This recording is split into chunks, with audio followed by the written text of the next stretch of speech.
की शरण आ जाने के बाद तो ये इस तरह के कष्टों को कम कर देगा।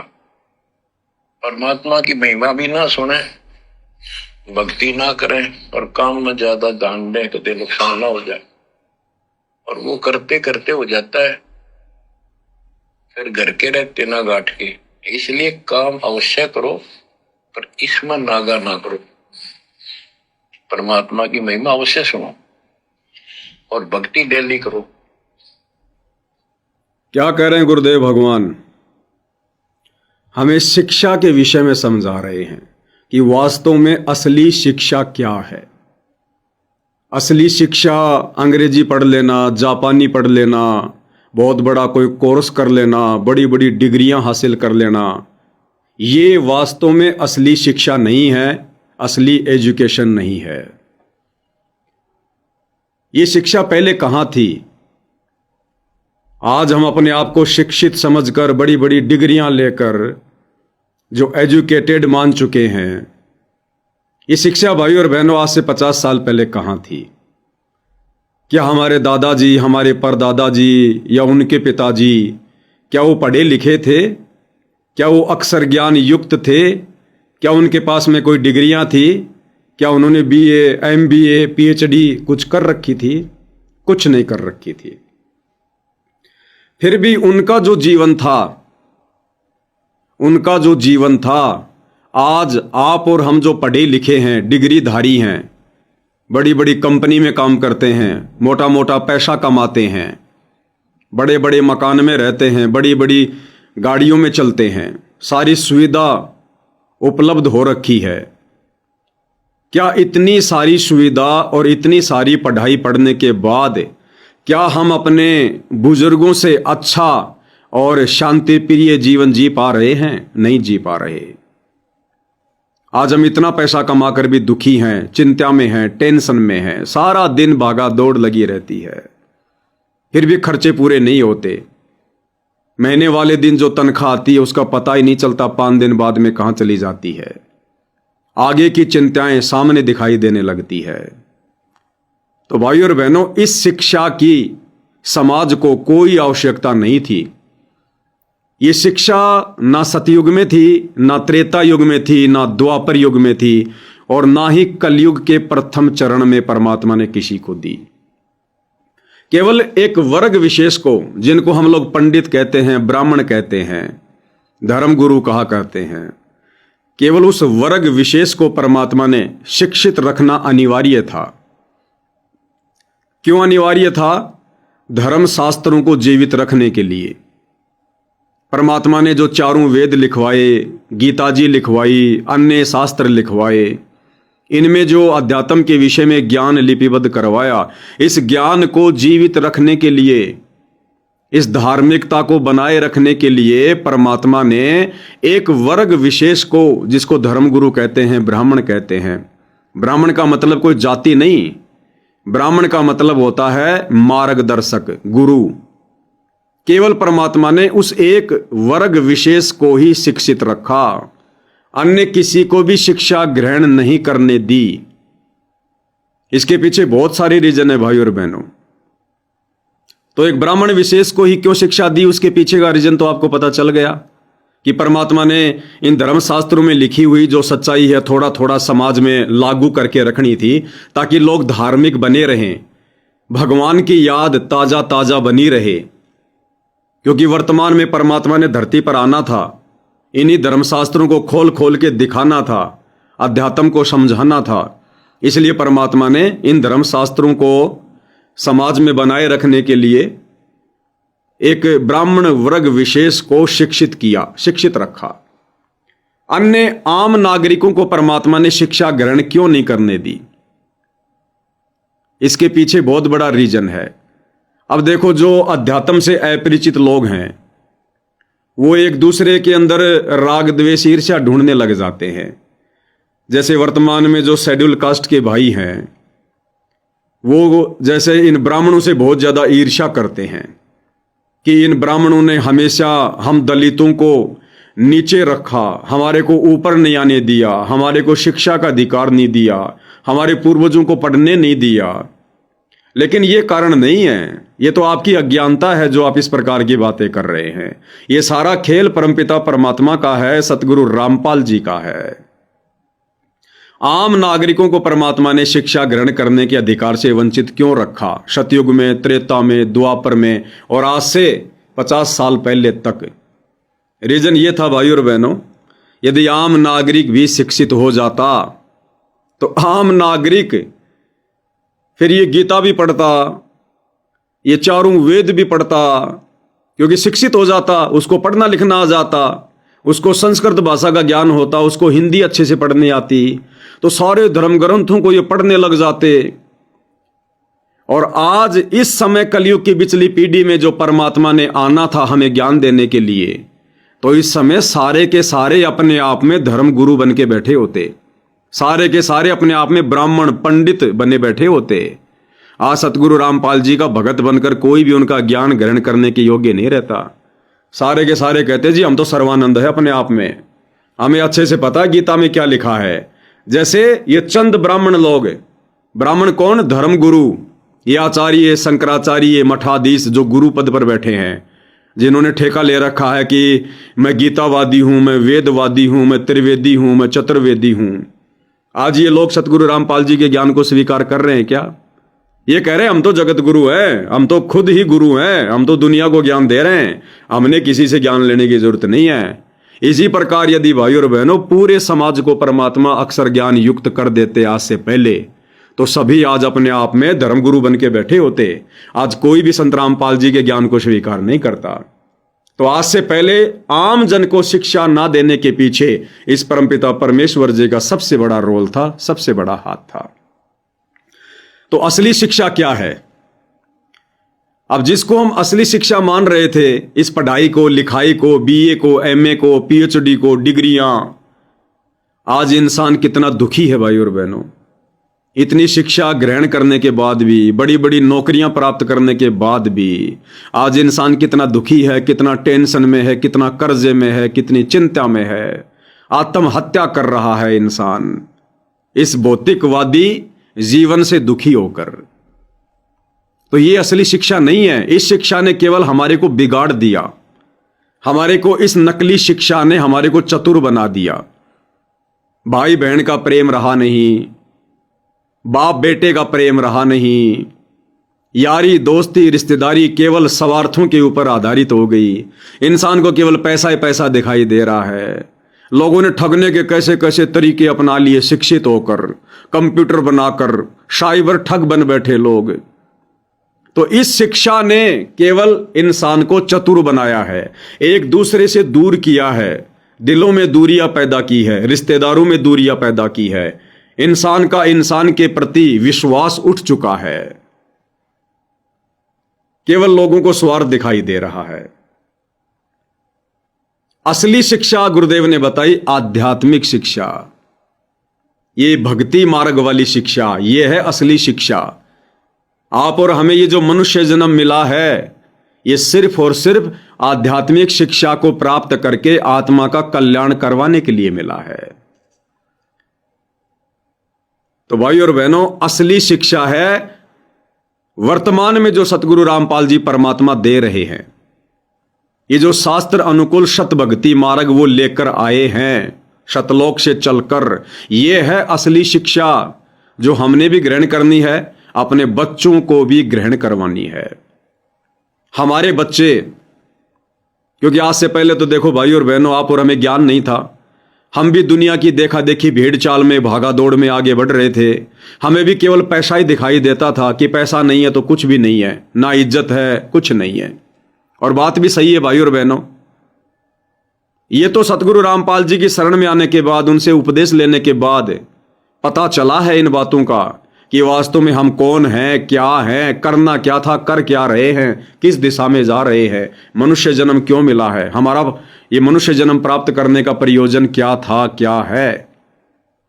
अब जाकर मन के ऊपर लगाम लगी है, अन्यथा आप और हम भी तो इसी कोशिश में सुबह उठते थे और जब तक रात को सोते नहीं थे तब तक इसी ताने बुने में लगे रहते थे। पैसा ज्यादा से ज्यादा कैसे कमाया जाए और कौन सा काम धंधा शुरू किया जाए, कोई एक्स्ट्रा काम किया जाए, कोई ओवर टाइम किया जाए, लोगों से सलाह लिया करते थे, रात को सपने भी इन्हीं चीजों के आया करते थे।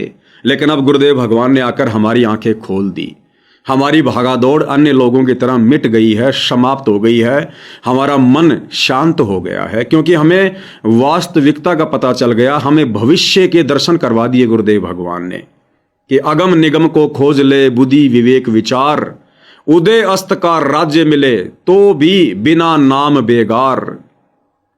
भाई तन धर सुखिया कोई न देखा, जो देखा सो दुखिया हो। उदय अस्त की बात करे मन सबका किया विवेका हो। जिसके पास जितनी ज्यादा माया, जितना ज्यादा धन, वो व्यक्ति उतना ज्यादा दुखी, उतना ज्यादा परेशान। आज एक गांव का सरपंच देख लो आप, एक विधायक देख लो, एमएलए, उस एमएलए की 5 साल की दिनचर्या को देखो आप। वो सुबह घर से नहा धो के अप टू डेट होके सफेद कपड़े पहन के बढ़िया अपनी फॉर्च्यूनर या स्कॉर्पियो गाड़ी लेके 2-4 लोगों को साथ में बैठा के वो सुबह घर से बाहर निकलता है और कम से कम 2-3 गांव में जाता है, 2-3 फंक्शन में जाता है, 2-3 जगहों पे जाता है और शाम तक वो फंक्शन अटेंड करते करते उसका समय पूरा हो जाता है। रात को 10, 11, 12 बजे घर पे आता है, घूटी सूटी लगा के पढ़ता है। सभी तो नहीं, लेकिन ज्यादातर घूटी सूटी लगा के पड़ जाता है। फिर सुबह उठते उसकी वही दिनचर्या, और 5 साल कब निकल जाते हैं उसको पता भी नहीं चलता। तो भाई और बहनों, अब गुरुदेव भगवान ने आप और हमारी आंखें खोल दी हैं। हमने भी बचना है, अपने बच्चों को भी बचाना है, भगत भाई बहनों को भी बचाना है इस नकली शिक्षा से। अब हम भगत होने के बाद अपने बच्चों को नौकरी के लिए नहीं पढ़ाएंगे, हम अपने बच्चों को उच्च शिक्षा नहीं दिलवाएंगे, क्योंकि हम भगत हैं। हमारे विचारों में और आम लोगों के विचारों में रात दिन का अंतर है। जब तक आप सतगुरु रामपाल जी की शरण में नहीं आओगे, इस तत्व ज्ञान से परिचित नहीं होगे, तब तक आपको केवल नौकरी सब कुछ दिखाई देगी, पैसा ही सब कुछ दिखाई देगा, समाज का झूठा मान सम्मान ही सब कुछ दिखाई देगा। लेकिन भक्तों ने अभी चक्कर में नहीं पड़ना है। जगतकार भगत का 36 का आंकड़ा होता है उनके विचारों को लेकर, क्योंकि जगत की बुद्धि पर काल सवार होता है, भगत की बुद्धि पर सतगुरु सवार होता है। भगत का लक्ष्य मोक्ष प्राप्त करना होता है, जगत का लक्ष्य मान बढ़ाई और धन प्राप्त जो है करना होता है। भगत मान बढ़ाई अहंकार से दूर होता है, जगत में ये चीजें कूट कूट के भरी होती है। वो मान सम्मान का भूखा होता है, लोग उसकी तारीफ करें, उसकी प्रशंसा करें, उसकी बड़ाई करें, रिश्तेदारियों में उसका नाम हो कि फला व्यक्ति इतना पैसे वाला, इतनी जमीन, शहर में इतने उसके प्लाट हैं, इतना बड़ा अधिकारी है। वो मान बढ़ाई में जीता है, क्योंकि वो काल प्रेरित है। तो हम भगत भाई बहनों ने नौकरी प्राप्त करवाने की दृष्टि से अपने बच्चों को बिल्कुल भी शिक्षा ग्रहण नहीं करवानी है, अन्यथा ये आप और हमारी सबसे बड़ी भूल होगी। परमात्मा हमसे नाराज होगा। ये नौकरी परमात्मा की तरफ से दिया गया एक झांसा है, एक झांसा।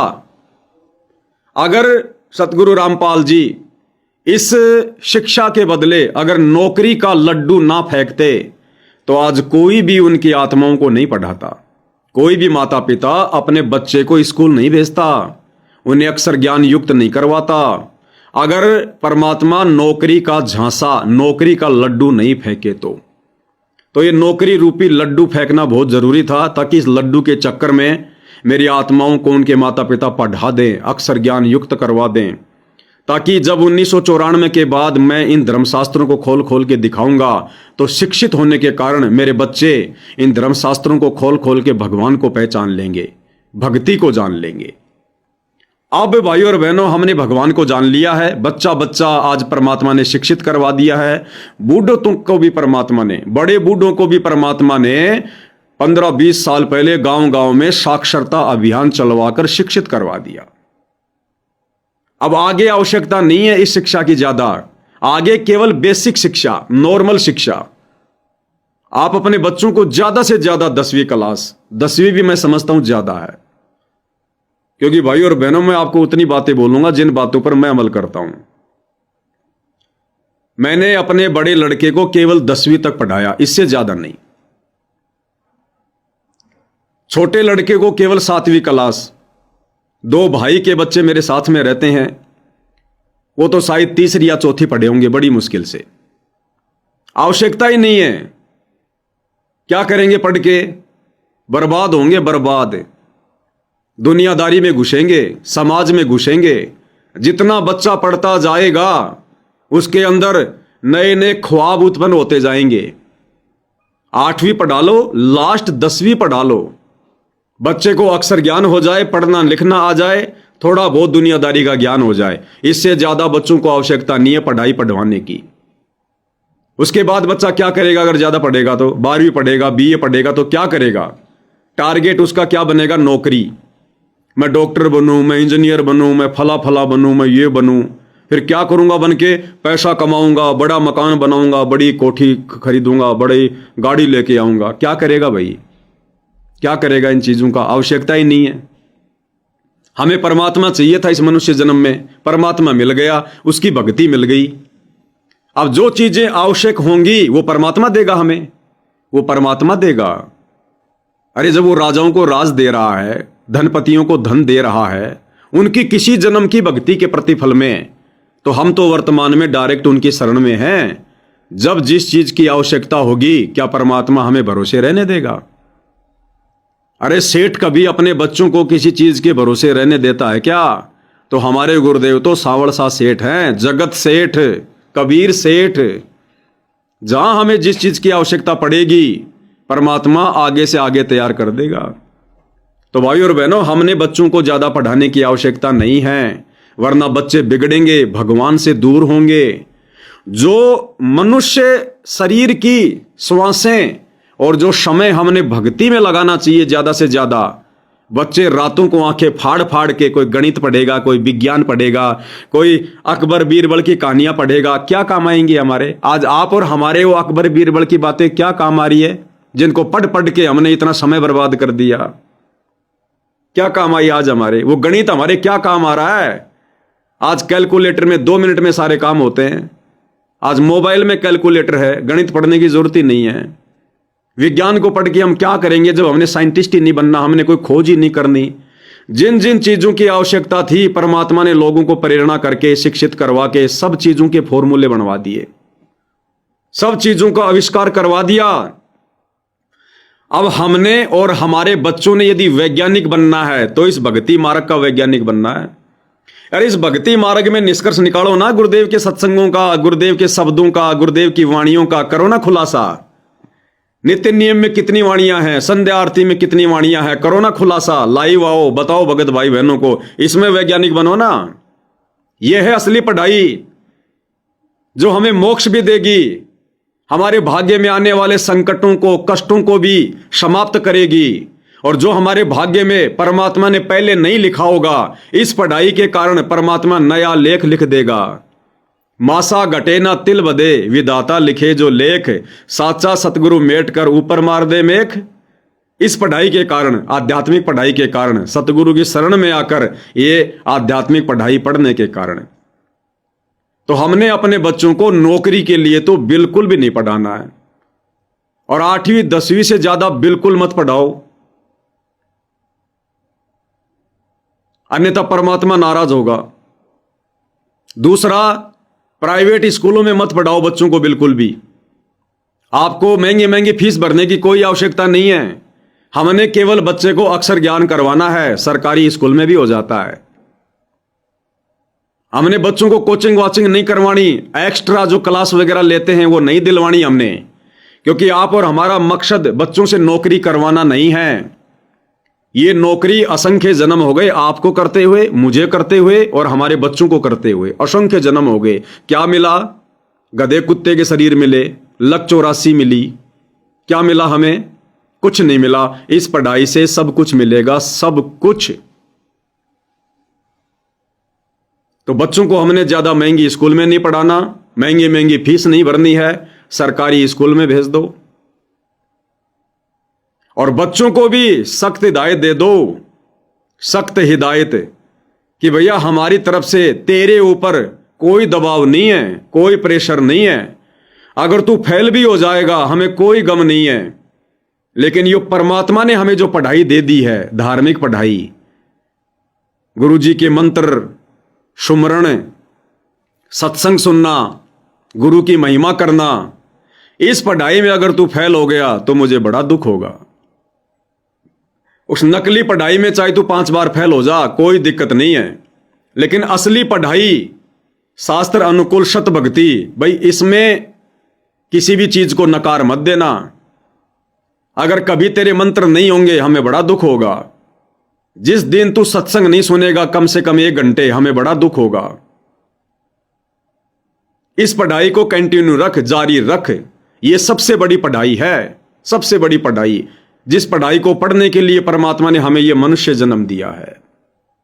तो भाई और बहनों, हमने ध्यान रखना है। ये बातें परमात्मा ने दास के माध्यम से पहले भी काफी जो है आप लोगों को समझवा दी हैं। तो ये गलती हम भाई बहनों ने बिल्कुल भी नहीं करनी है।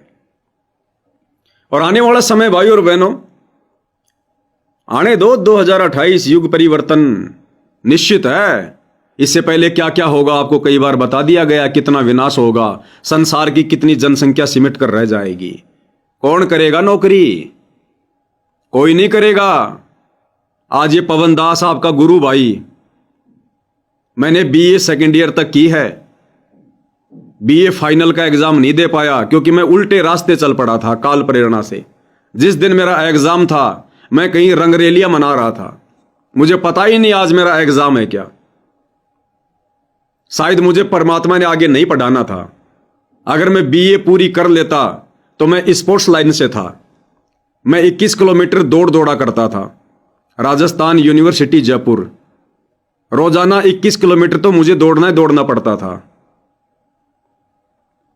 अगर मैं बीए कंप्लीट कर लेता आज मैं कहीं कोई पुलिस अधिकारी बन के बैठा होता। इस भगवान और भक्ति से मैं कोसों दूर हो जाता, कोसों दूर। शायद ये परमात्मा को मंजूर नहीं था। तो भाई और बहनों, हमसे जो गलतियां बनी सो बनी। हमने जो समय 8वीं 10वीं से ज्यादा पढ़ाई पढ़ के जो बर्बाद किया है सो किया, लेकिन अब हमने अपने बच्चों का समय बर्बाद नहीं करवाना है। तो ये गलती हमने किसी भी कीमत पर अब नहीं करनी है।